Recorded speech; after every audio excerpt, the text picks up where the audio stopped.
तो पार्ट 7 की शुरुआत वहीं से होती है जहाँ पिछला पार्ट खत्म हुआ था। एंट्री होती है ड्रामे के सेकंड में लीड योनसोंग की, जो कि हेइन का कॉलेज फ्रेंड था। कॉलेज में योनसोंग ने हेइन को प्रपोज किया था, मगर तब हेइन ने उसका प्रपोजल रिजेक्ट कर दिया था। पर आज योनसोंग बहुत ही बड़ा इन्वेस्टर बन चुका है। इवन हेइन जिस कंपनी के साथ पार्टनरशिप करना चाहती है, तो योनसोंग उस हर्षाइना ग्रुप के प्रेसिडेंट मिस्टर हरमन को बहुत ही अच्छी तरह से जानता है। तो योनसोंग हेइन से बात करने आता है। हेइन कहती कि तुम कोरिया आने वाले थे, तो मुझे एक बार बताना चाहिए था। योनसोंग कहता है कि क्या तुम भूल गई? आखिरी बार तुमने मुझसे क्या कहा था कि मैं तुम्हें दोबारा कभी कांटेक्ट ना करूं। हेइन कहती मैंने ऐसा कहा था, मुझे तो याद नहीं आ रहा, पर पुरानी बातें भूल जाओ, अब से हम टच में रहेंगे। योनसोंग उसे घूरने लग जाता है, तो हेइन मान जाती है कि हाँ मैंने कहा था, क्योंकि तब तुम कुछ ज्यादा ही लाइन क्रॉस कर रहे थे। योनसोंग कहता है हाँ सही कहा, पर शायद अभी तुम मुझसे कुछ कहना चाहती होगी। तो हेइन उसे डायरेक्टली बता देती है मैं और ये ना एक दूसरे से कॉम्पीट कर रहे हैं कि कौन हर्षाइना ब्रांड को अपनी कंपनी में शामिल कर सकता है। लगता है तुम्हारा मिस्टर हरमन के साथ अच्छी पहचान है, इसीलिए मैं तुम्हारी मदद चाहती हूँ हर्षाइना ग्रुप से पार्टनरशिप करने में। योनसोंग पूछता है कि मैं तुम्हारी मदद क्यों करूँ? हेइन कहती कि मुझे पास्ट की बातें याद तो नहीं है, पर समझ लो हमारा अच्छे टर्म्स में ब्रेकअप हुआ था। जो सुन योनसोंग स्माइल करता है। अगले दिन में मिस्टर हरमन सारे कंपनीज के सीईओ वगैरह से मिल रहे होते हैं। हेइन अकेली दूर खड़ी होकर ह्यूनवो को मैसेज करी जा रही थी कि ह्यूनवो का ट्रायल कब खत्म होगा और वो कब तक यहाँ पहुँचेगा। हेइन को अभी भी अकेले देखकर उसकी फ्रेंड येना तो उस पर हंस रही थी। तभी एक आदमी से हेइन को टक्कर लग जाता है। हेइन गिरने वाली होती है, पर तभी ह्यूनवो आकर उसे होल्ड कर लेता है। तो हेइन उसे ऐसे अचानक से देखकर सरप्राइज्ड हो जाती है। उससे पूछती है कि तुम्हारे ट्रायल का क्या हुआ? ह्यूनवो बताता है कि मैं यहाँ आने के लिए जल्दी से केस को जीत लिया। तभी मिस्टर हरमन हेइन के पास पहुँच जाते हैं। वो उन्हें अपना और ह्यूनवो का इंट्रो देती है, पर यहाँ योनसोंग ह्यूनवो को देखकर सरप्राइज्ड होता है, क्योंकि उसने सोचा नहीं था कि हेइन ने शादी की होगी। तो हेइन अब अपनी फ्रेंड येना के सामने ह्यूनवो के हैंडसमनेस को फ्लेक्स करने लगती है, क्योंकि येना का हस्बैंड इतना भी गुड लुकिंग नहीं था, इसलिए येना तो पतली गली से निकल लेती है। इधर ह्यूनवो के पास योनसोंग आता है, जो उसे कहता है कि हेइन जैसा पहले थी, मुझे लगा नहीं था कि वो शादी करेगी, इसीलिए मैं तुम्हें देखकर हैरान हूँ। ह्यूनवो कहता है कि सॉरी मैंने आपको पहचाना नहीं। योनसोंग बताता है कि कॉलेज के दिनों में मेरा और हेइन का अच्छा रिश्ता था। जो सुन ह्यूनवो हंसते हुए कहता है कि हेइन जिस टाइप की है, मुझे लगा नहीं था कि उसके पहले किसी से भी अच्छे रिलेशन रहे होंगे, इसीलिए मैं भी आपकी बात सुनकर हैरान हूँ। जो सुन योनसोंग कहता है कि सच कहूँ तो मैं कॉलेज के दिनों में हेइन को बहुत पसंद करता था। जो सुन ह्यूनवो नॉर्मली रिएक्ट करता है कि ओह ऐसा था क्या? योनसोंग कहता है कि क्या तुम्हें इससे कोई प्रॉब्लम नहीं है? ह्यूनवो पूछता है कैसी प्रॉब्लम? योनसोंग कहता है कि इसका दो ही मतलब हो सकता है, पहला या तो तुम्हें हेइन पर बहुत ज्यादा भरोसा है, या दूसरा तुम्हें इससे कोई फर्क नहीं पड़ता। मुझे लगता है तुम्हारे लिए दूसरा ऑप्शन होगा। ह्यूनवो बड़े ध्यान से उसकी बात सुन रहा था। तो योनसोंग कहता है कि मैं तो बस मजाक कर रहा था। ये बोलकर वो चला जाता है, पर उसके जाते ही ह्यूनवो कहता है कमीना कहीं का। पर फिर कहता है कि इसे पता कैसे चला कि मुझे इससे कोई फर्क नहीं पड़ता। पर ह्यूनवो को तो योनसोंग की बातें सोचकर ही काफी गुस्सा आ रहा था। तो वो कहता है कि अगर तुझे इतना ही ज्यादा पसंद थी तो तूने उससे शादी क्यों नहीं कर ली? कम से कम मेरी लाइफ तो खराब नहीं होती। तो ह्यूनवो वॉशरूम से बाहर आता है, लेकिन तभी उसकी नजर पड़ती है हेइन और योनसोंग पर। दोनों तो मुस्कुराते हुए एक दूसरे से बातें कर रहे थे। वहीं उन दोनों को ऐसे साथ देखकर ह्यूनवो को तो जेलसी होती है। इवन उन दोनों को इतने करीब देखकर गुस्सा भी आता है। तभी येना का हस्बैंड ह्यूनवो से टकराता है, तो ह्यूनवो से योनसोंग के बारे में पूछता है, जो उसे बताता है कि योनसोंग एक बहुत ही बड़ा बिजनेस टाइकून है, इसके पीछे इस पार्टी के सभी लोग पड़े हुए हैं। ह्यूनवो तो जेलसी भरी नजरों से उन्हें देखने लगता है। अगले दिन घर पे बटलर ग्रेस पहुंच जाती है, जो हेइन की मॉम को मस्का मारने लगती है और उसे योनसोंग के बारे में बताती है। तो दाई भी उन्हें योनसोंग के बारे में बताती है कि अगर योनसोंग ने सुचोल के साथ पार्टनरशिप कर ली तो ग्रैंडपा उससे बहुत खुश हो जाएंगे। ग्रेस हेइन की मॉम को सॉरी कहती है कि मैंने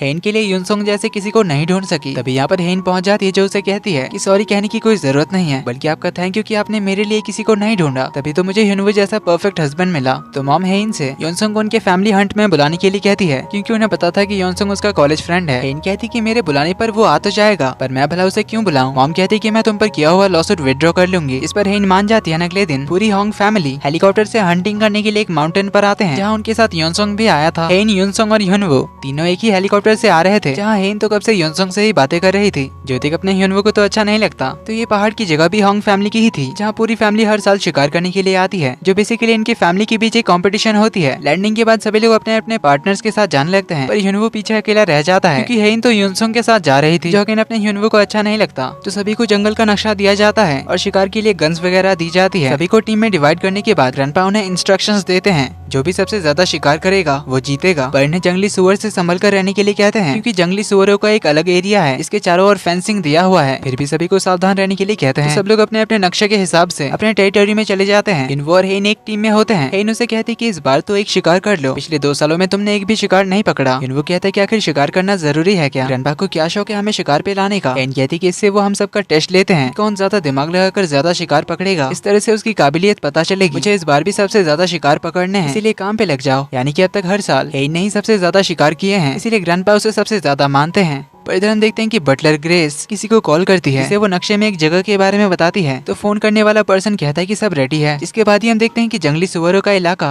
जिस फेंसिंग से बंद था, एक तरफ वो फेंसिंग टूटी हुई थी और हेन उसी इलाके के पास में हंटिंग कर रही थी। शिकार के चक्कर में यूनवो और हेन अलग हो गए थे। तो यूनवो उसे ढूंढने के लिए उसे आवाज लगाने लगता है, उसे कॉल भी करता है, पर हेन का कॉल नहीं लगता क्योंकि जंगल में नेटवर्क नहीं था। तभी यूनवो को कुछ आवाज आती है तो वो अपनी गन रेडी कर लेता है, पर सामने से तो योनसोंग बाहर आता है। तो यूनवो से कहता है कि जरा सा के लिए तुम बच गए, और वैसे तुम हमारे इलाके में क्या कर रहे हो? तुम्हें अपने टेरिटरी के अंदर ही शिकार करना चाहिए, वरना कभी भी अनहोनी हो सकता है। तभी यूनसोंग एक शिकार देखता है तो उस पे गोली चलाने जाता है, और यूनवो हवा में फायर करके उस ढेर को भगा देता है और उसे कहता है कि दूसरों के इलाके में हंटिंग नहीं करनी चाहिए। इधर हम हेइन को देखते हैं, जिसे एक शिकार मिल गया था तो उस पर गोली चलाने जाती है, लेकिन वो उस पर फोकस ही नहीं कर पाती और उसका सर भी दुखने लगता है और तभी उसे हेलुसिनेशन होने लगते हैं। फिर से उसे अपने चारों ओर कोहरा दिखाई देता है, इससे वो बहुत घबरा जाती है। उसके हाथ से गन छूट जाती है, वो डरते हुए आगे जाने लगती है और अपने आप को इस हेलुसिनेशन से बाहर आने के लिए कहती है, पर उसके दिमाग से ये सब जा ही नहीं रहा था। अचानक उसे कुछ आवाज सुनाई देती है, एक अजीब सी चीज बहुत तेजी से उसकी ओर आ रही थी। तभी अचानक उसके दिमाग में एक मेमोरी फ्लैश होती है, जिसमें कोई तो पानी के अंदर डूब रहा था। कोई एक हाथ से उसे पकड़कर ऊपर खींचने की कोशिश कर रहा था। इसके अगले ही पल को स्कूल के सामने एक लड़की खड़ी होती है। इसके बाद उसे यूनवो की मेमोरीज आती है। अचानक एक आवाज उसकी ओर बहुत तेजी से आने लगती है। तभी वो इन ख्यालों की दुनिया से बाहर आ जाती है और उसे अपने और बहुत तेजी से जंगली सुअर आता हुआ दिखता है। लेकिन कुछ होने से पहले यूनवो उसके सामने आ जाता है और उस जंगली सुअर को गोली मार देता है। हेइन तो बहुत ही ज्यादा डर गई थी और यूनवो को अपने सामने देखकर उसे चैन आता है। इसी के साथ एपिसोड का एंड यहीं पर होता है, पर एंड क्रेडिट में हमें 3 साल पहले का सीन दिखाया जाता है, जब यूनवो को हेइन की असली आइडेंटिटी पता चली थी। तब वो जॉब से रिजाइन देकर घर वापस चला आया था, लेकिन वो हेइन को बहुत ज्यादा मिस कर रहा था। उसकी फैमिली वाले तो हेइन के बारे में जानकर एकदम शॉक्ड थे। डैड कहते कि मैंने सोचा नहीं था कि हमारी डॉटर इन लॉ इतनी अमीर फैमिली से होगी। यूनवो कहता है कि मैंने भी नहीं सोचा था जिस भोले इंटर्न से मुझे प्यार हुआ वो इतने पावरफुल फैमिली से होगी। मैं यहाँ चला तो आया, पर हर वक्त मुझे उसी का ख्याल आता है। मुझे उसकी फिक्र सताती है कि वो अभी कैसी होगी, क्या कर रही होगी। मुझे डर है कि कहीं वो फिर से चीजों को लात ना मार रही हो, या कहीं फिर से उसे कोई सुपीरियर डांट तो नहीं रहा होगा, क्योंकि ऑफिस में किसी को भी उसकी असली आइडेंटिटी के बारे में नहीं पता। मैं जब भी कोई टेस्टी खाना खाता हूँ तो उसकी याद आती है, उसकी वजह से मैं बहुत डिस्ट्रैक्टेड फील कर रहा हूँ। तभी मॉम आकर कहती कि फिर तो उससे शादी कर ले, अगर तू सच में उससे इतना प्यार करता है तो शादी कर ले, हमारी परमिशन है। जिस दिन यूनवो थोड़ा शर्माते हुए कहता है कि ठीक है मैं शादी करूंगा और हमेशा उसे प्रोटेक्ट करूंगा, ये बोलकर तो वो खुद ही बहुत ज्यादा खुश होता है। इसी के साथ ये बोनस पार्ट खत्म होता है। तो अगले एपिसोड सब संडे को रिलीज होंगे, क्योंकि ये एक ऑनगोइंग ड्रामा है, पर अगले एपिसोड्स और ज्यादा फनी एंड इंटरेस्टिंग होने वाले हैं, क्योंकि यूनवो का लव राइवल जो आ चुका है, यूनवो के जेलेसी की तो बस अभी शुरुआत ही हुई है।